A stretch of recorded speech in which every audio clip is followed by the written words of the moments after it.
வேளையிலும் நான் அமர்கிற தோசனத்தை வாசிக்கிறேன்.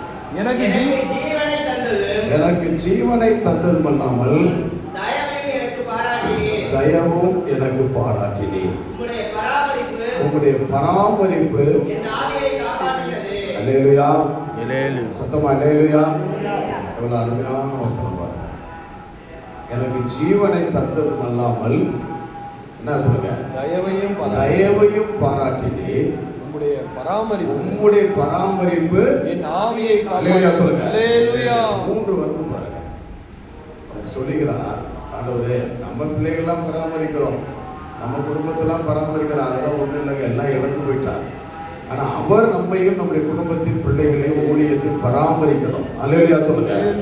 ஆவியிலே துக்கம், ஆவியை முறிந்த ஆவியை யாரும் கொண்டு செய்ய முடியாது. நாம் செத்து போயிடலாம் கூட நினைச்சோம், ஆனா கர்த்தர் நம்மை காப்பாற்றினார்.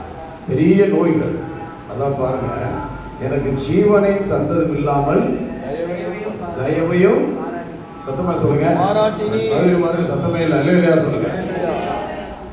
கிருபை வேற, தயவு வேற. ஆமென்.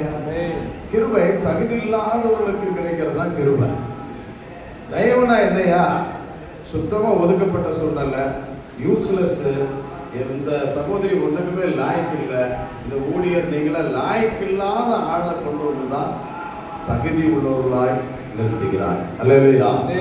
அந்த தகுதி எப்ராயிம் மேலே தலையிலே வந்தது. கரைகளை தட்டுங்க. அல்லேலூயா சொல்லுங்க. அல்லேலூயா. மனாசே தான் தகுதிப்படணுங்க.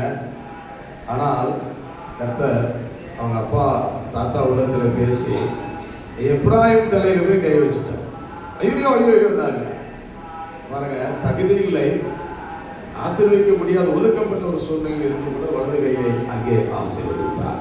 நீ ஒதுக்கப்பட்டிருக்கலாம், நீ புறக்கணிக்கப்பட்டிருக்கலாம், ஆனால் தேவ திட்டம் உன்னை ஆசீர்வதிக்க வேண்டும் என்று இந்த மாதத்தில் இருக்கிறது. ஆமென் சொல்லுங்க.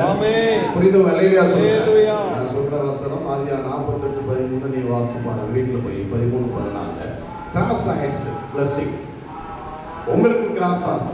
கிராஸ் என்பது சிலுவை, சிலுவைக்கு பின்னாடி ஒரு ஆசீர்வாதம் இருக்கு. புரிந்தவங்க ஆமென் சொல்லுங்க. புரிஞ்சா புரியலையா? புரிஞ்சவங்க ஆமென். கையை எப்படி வச்சாருங்க, என்னை பாருங்க எல்லாரும். கிராஸ் பாத்தீங்களா? இங்க பாருங்க எல்லாரும். கிராஸ் அண்ணா சிலுவை. இவர்தான் ஆசீர்வதிக்கப்படுங்க. மூத்தவன் தான் ஆசீர்வாதம் இங்க. ஆனா இப்படி ஆசீர்வாதம் அதான் தகுதி இல்லாத நமக்கு.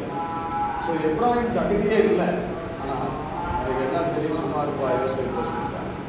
இந்த சகோதரியை உங்களை ஆசீர்வதிக்க வேண்டும் தேவ திட்டம் என்றார். உங்களை ஆசீர்வதிக்க உங்களை தடை பண்ண முடியாது. சோர்ந்து போவாதீங்க சகோதரிகளை, உங்களை தேவன் ஆசீர்வதிக்க வேண்டும், தேவன் உங்களை உயர்த்த வேண்டும்.